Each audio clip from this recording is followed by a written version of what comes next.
आऊज़ुबिल्लाहि मिनश्शैतानिर्रजीम बिस्मिल्लाहिर्रहमानिर्रहीम अस्सलामु अलैकुम वरहमतुल्लाहि वबरकातुहू। द ड्रीम ऑफ इस्लाम में खुशामदीद। एक बार का तज़किरा है कि ग़ज़वा तबूक के मौके पर पैगम्बर इस्लाम हज़रत मोहम्मद मुस्तफ़ा सल्लल्लाहु अलैहि वसल्लम का गुज़र कौम समूद के खंडराट से हुआ।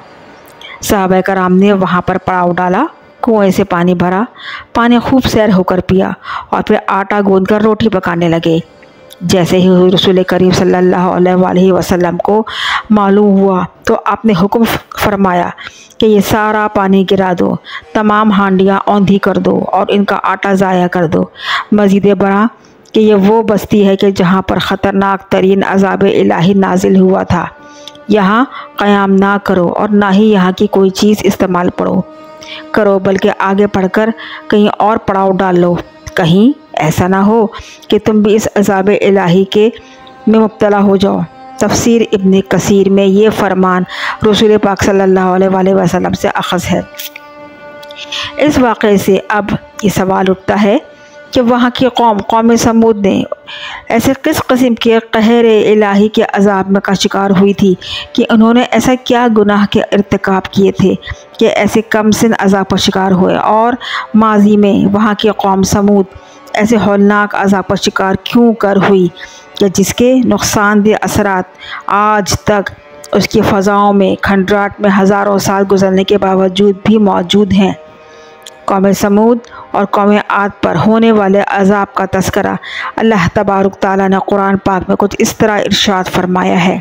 तर्जुमा: जब हमने इन पर बाँझ हवा भेजी तो वो जिस चीज़ से गुज़रती उसको वो सीधा हड्डियों की मानिंद किए बगैर ना छोड़ती। निशानी है समूद के वाक़े में जब उनसे कहा गया कि तुम बदलो ख़ुद को एक वक्त तक, मगर वो तंदही से बाज ना आए, और तन का मतलब है नाफरमानी। फिर पकड़ा उनको एक खौफनाक चमक ने, जैसे ही जिसे वो देखते हैं ना ही उठने वाली उनमें सकत रही और ना ही वो अपना बचाव कर सके। मज़कूरा आयत में अरबी लफ्ज़ में रहीउल मुक़ीम इसी लिए इस्तेमाल हुआ है जिसके माने रीह के मायने हैं हवा और मुक़ीम के मायने हैं बाँझ, यानी बाँझ हवा रीहुल मुक़ीम। सैकड़ों साल आज एक राज मौमा बने हुए हैं और अपने अंदर साइंसी तरक्की व तहकीकात के सबब एक ऐसी चीज़ मंजर आम पर आई कि जो रीहुल मुक़ीम यानी बाँझ हवा के मतलब पर पूरी उतरती है, और वो ये है कि एटमी तापकारी यानी रेडिएशन के ज़रिए अगर आप तापकारी की खुसूसियात का बग़ौर मुताला और जायज़ा लेंगे तो कुरानी आयत के मफ़हूम व मायने और इसके तबाहशुदा बस्तियों से गुज़रने के मौके पर हुज़ूर पाक सल्लल्लाहु अलैहि वसल्लम की शदीद तरीन एहतियाती तदाबीर की जो उन्होंने अपने सहाबा कराम को फरमाई थी, आपको उन सब का मतलब आसानी समझ में आ जाएगा। अब आते हैं उस सवाल की तरफ कि इन पोशीदा राज़ों को जानने की तरफ कि असल में वहाँ पर मौजूद ऐसी तापकारी क्या तापकारी है कि वहाँ पर हुज़ूर पाक सल्लल्लाहु अलैहि वसल्लम ने पड़ाव डालने को, गुज़रने तक को मना फरमाया है। और एटमी धमाकों से होकर हादसों से जो लहरें खारिज होती हैं, ये तो सब जानते हैं कि वो ऐसे तापकार अनासर पर मुश्तमिल होती हैं कि जो फ़ज़ा में बिखरने के बाद फिर चाहे वो खाने में हो, हवा में हो, पीने में हो, सांस लेने में इनका मंदखल हो जाए, एक सेकंड के मिलियन हिस्से में इंसानी जिस्म के अंदर उनके खलियात को उनके इलेक्ट्रॉन्स को ख़त्म कर देते हैं, और जो बाहम मिलकर इंसानी जिस्म की तश्कील व नशोनुमा करते हैं उन खलियात को वो ज़ेर कर देते हैं। इसके अलावा ये जिस्म में जो अंसर तवील मुद्दत तक बीमारियां पैदा करते हैं और जो निज़ाम तौलीद के निज़ाम को के ज़रिए नस्लों तक मुंतकिल हो जाते हैं, यानी ये तापकारी निज़ाम जिनकी जो रेडिएशन होती हैं वो जीन्स के अंदर इस कदर सलाहियत कर जाती है कि आने वाली नस्लों तक ये चीज़ें सलाहियत करती हैं, जिसकी मौजूदा मिसाल हिरोशिमा पर गिरने वाले एटमी बम है कि वहाँ का इलाका बंजर हो गया और वहाँ के लोग आज भी अपाहज और माजूर पैदा होते हैं। तापकारी यानी रेडिएशन इंसानों पर ही नहीं बल्कि जानवरों पौधों पर भी असरअंदाज होती है और ज़मीन बंजर हो जाती है। इसलिए तापकारी को ही कुरान पाक में मौजूद लफ्ज़ रीहुल मुक़ीम यानी बाँझ हवा के करीब तरीन कहा जा सकता है। कुरान पाक में इरशाद है कि तर्जुमा: और तुम पर जो अज़ाब आते हैं तुम्हारे ही करतूतों का नतीजा हैं। अल्लाह तो बहुत ख़ताओं को दरगुजर करने वाला है।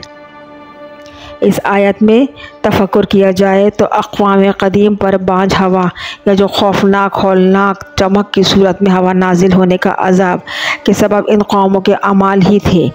या तो वो फितरी तवाज़ुन में बिगाड़ का सबब बने थे, या फिर मुमकिन है कि ऐसी सूरत हाल रही होगी कि जैसे मौजूदा दौर में नज़र आ रही है।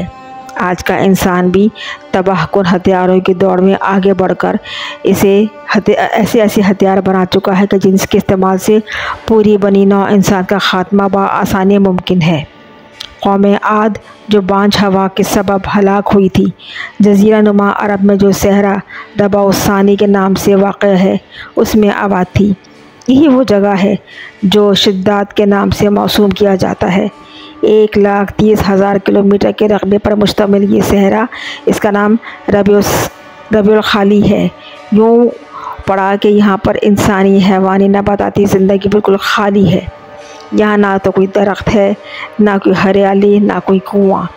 कौम आद के ज़माने में एक वक्त में ये ख़ित्ता जो ज़िंदगी से भरपूर हुआ करता था, आज बिल्कुल खाली पड़ा हुआ है, मुकाम इबरत का निशान बनकर। कभी ये इंतहाई सरसब्ज़ व शादाब लहलहाते खेत इसमें होते थे। इसमें बेतहाशा आबियारी होती थी, फल मेवा दरख्त क्या चीज़ वहाँ नहीं थी, और जिनके कतार दरख्त कतार फूलों से लदे दरख्त फुलवारी होती थी। बांझ हवा के इस अज़ाब के बाद आज भी वो रेत सिर्फ उड़ती ही दिखाई देती है, बंजर बयाबा सहरा की तरह। यानी 4,500 सालों बाद भी चारों तरफ चटियल मैदान और खाक उड़ाती धूल ही आपको दिखाई देगी। आर्कियोलॉजिस्ट और साइंटिस्ट का कहना है कि एटमी हथियारों के इस्तेमाल के बाद खारिज होने वाली तापकारी इमारतों, ज़मीनों और दीगर अशियाओं से हज़ारों साल तक खारिज होती रहती है, क्योंकि तापकार अनासिर अपने निस्फ़ ज़िंदगी के रेडिएशन यानी शुआएं खारिज करते रहते हैं। यूरेनियम की आधी ज़िंदगी 2,45,000 साल तक, थोरियम की आधी ज़िंदगी 8,000 साल, जबकि रेडियम की आधी ज़िंदगी 1,600 साल पर मुश्तमिल है।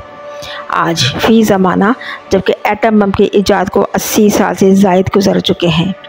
इससे भी कहीं ज़्यादा हलाकत खेज़ हाइड्रोजन बम और न्यूट्रॉन बम ईजाद किए जा चुके हैं। हाइड्रोजन बम धमाके के बाद एक बादल किसी शक्ल इख्तियार कर लेता है और जिस इलाके से भी गुज़रता है वहाँ की ज़िंदगी के नामो निशान तक मिटा देता है।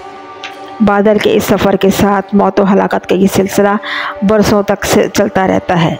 कुरान पाक में कौम आद पर होने वाले अज़ाब की तफसील सूरह अहकाफ की 24वीं आयत में कुछ इस तरह दर्ज है। फिर उन्होंने बादल देखा जो मैदानों की तरफ आ रहा है, कहने लगे ये बादल है जो हम पर मींह बरसाएगा। कोई नहीं बल्कि ये वो चीज़ है जिसके लिए तुम जल्दी करते थे। ऐसा भी हुआ कि वो दर्दनाक अज़ाब है, फिर हर शय को अपने परवरदिगार के हुक्म से तबाह कर डालती है। फिर ऐसे हो गए कि जैसे घरों में सिवा कुछ ना दिखा, सब तबाह हो गए। मज़कूरा आयत में सह बादलों का तस्करा है जिसकी हवा ऐसी तबाहकारी से भरपूर थी कि जिससे ज़िंदगी के आसार को मुतासिर कर सकती है। साइंसी नुक़्ता नज़र से ये आंधी, तूफ़ान, पानी, गर्द गुब्बार के असरात से नहीं बल्कि हाइड्रोजन बम की तापकारी से मुमासलत रखती है, और महसूस होती है कि इस तरह जैसे हाइड्रोजन बम यहाँ पर बहुत ज़्यादा ख़तरनाक न्यूट्रॉन बम्स की तरह कोई चीज़ ऐसी गिरी होगी। और इसकी सबसे अजीब बात ये भी है कि अपनी तवानाई धमाके में ज़ाया नहीं करती, बल्कि इसकी ज़्यादातर तवानाई ऐसी शुआओं के इखराज में सर्फ होती है जो इंसानी, हैवानी, नबाताती ज़िंदगी के लिए मोहल्लिक तरीन साबित होते हैं। न्यूट्रॉन बम के ब्लास्ट होने के ही कुछ देर बाद जो असरात नुमायाँ होते हैं वो ये होते हैं कि इसके दायरे कार में ज़िंदगी ख़त्म हो जाती है, लेकिन सड़कें, इमारतें, फैक्ट्रियाँ सब अपनी जगह मौजूद रहती हैं। जैसा कि कौम समूद के साथ हुआ कि उनकी इमारतें आज भी 4,500 साल बाद भी मुकाम इबरत का निशान बनी हुई हैं, बंजर व बयाबां होकर। अब ये सवाल उठता है कि इस दौर में एटम बम जैसी हूबहू तबाही कैसे आई, 19वीं सदी में चंद साइंसदानों और आर्कियोलॉजिस्ट ने रबाउल खाली में एक तबाह शुदा शहर दरियाफ्त किया था जिसे गबीर का नाम दिया गया, और आज लोग इस इलाके को अल हदीद कहते हैं, जिसका मायने लोहे के टुकड़े के हैं। इस वजह से इस सहरा में जगह जगह लोहे के पिघले हुए टुकड़े नज़र आते हैं। यहाँ की रेत में लोहे के टुकड़ों और सफ़ेद सिलिका शीशे की मटेरियल है जो इनके टुकड़े आमिर छुपाई गई है। इन टुकड़ों के ब्रिटिश म्यूज़ियम में तज़किये से मालूम हुआ कि ये लोहे का टुकड़ा किसी ज़बरदस्त किस्म की हरारत से पिघलकर खुश्क हो गया था, और इसको देखकर ये ऐसा अंदाज़ा होता है कि कोई इंतहाई वज़नी शहाब साक़िब, जिसने लोहे का अंसर सबसे ज़्यादा था, नहायत तेज़ी से वेलोसिटी के साथ ज़मीन पर आया और ज़मीन इसकी वज़न की वजह से तबाही की शिकार हो गई। शहाब साक़िब एक आतिशफ़शा बन गया और ये इंतहाई तेज़ रफ्तारी से इलाके पर उस वक्त टकरा कर गिरा और उसका ज़मीन फट गई और हर तरफ आग ही आग लग गई। यहाँ तक कि रेत देखने वालों के ने यह भी देखा कि किसी ज़माने में यह ज़बरदस्त किस्म का दर्जा हरारत की वजह से ज़मीन पिघल गई होगी। सिलिका की मौजूदगी इस इलाके में उस वक्त पैदा होने वाले इंतहाई दर्जा हरारत की निशानदही करती है। ग़ज़वा तबूक के मौके पर कौम समूद के खंडरात से रसूल पाक सल्लल्लाहु अलैहि वसल्लम ने गुज़रने के वाक़े से आप सल्लल्लाहु अलैहि वसल्लम ने एक और मौज़ा और उनकी ये मौज़ाना सलाहियत का इंकशाफ हुआ कि जो हुज़ूर पाक सल्लल्लाहु अलैहि वसल्लम बग़ैर किसी वसीले के ख़तरनाक शुआओं के अखराज को उन्होंने देखा और उन्होंने इंसानों के लिए ख़तरनाक तरीन पाया और उस जगह से फिलफोर कोच करने का हुक्म दिया और नसीहत की कि यहाँ कभी कोई पड़ाव ना डाले और ना ही इस बस्ती से कोई गुज़रे, हत्ता कि ग़िज़ा, पानी, बर्तन सब ज़ाया करने का हुक्म इरशाद फरमा दिया। आप सोच सकते हैं कि उस इलाके में किस कदर तापकारी के असरात उस आब व हवा में मौजूद होंगे जो प्यारे आका रसूल पाक सल्लल्लाहु अलैहि वसल्लम ने अपनी रूहानियत की बिना पर सब कुछ महसूस कर लिया और अपनी कौम को नसीहत फरमा दी कि इस इलाके से कभी ना गुज़रना, और जिसके असरात आज इतने 4,500 साल गुज़रने के बाद भी उस इलाके में उसके असरात मौजूद पाए जाते हैं। और हुज़ूर पाक सल्लल्लाहु अलैहि वसल्लम ने इरशाद फरमाया कि तापकार शुआएँ उनमें बराह रास्त सरायत कर जाएंगी। अगर हम मुसलमान सूरह अल-ज़ारियात की आयत मुबारक में मज़कूरा बांझ हवा, खौफनाक हमला और खौफनाक चमक का ज़िक्र को इस वाक़े को मद्देनज़र रखते हुए गौर और मुताले से पढ़ें तो ये हकीकत आया हो जाएगी कि 1400 साल कबल भी रसूल पाक सल्लल्लाहु अलैहि वसल्लम का लश्कर इसी बस्ती से गुज़रा होगा। तो उस वक्त आज से 1400 साल पहले तापकारी के इखराज की मकदार क्या रही होगी। उम्मीद है ये बांझ हवा यानी रिहुल मुक़ीम का ख़ुलासा जो सूरह अल-ज़ारियात में है आपको कुछ ना कुछ समझ में आया होगा। वीडियो अगर अच्छी लगे तो लाइक, सब्सक्राइब, शेयर ज़रूर कीजिएगा। हौसला अफ़ज़ाई की ज़रूरत है। शुक्रिया, जज़ाकल्लाह।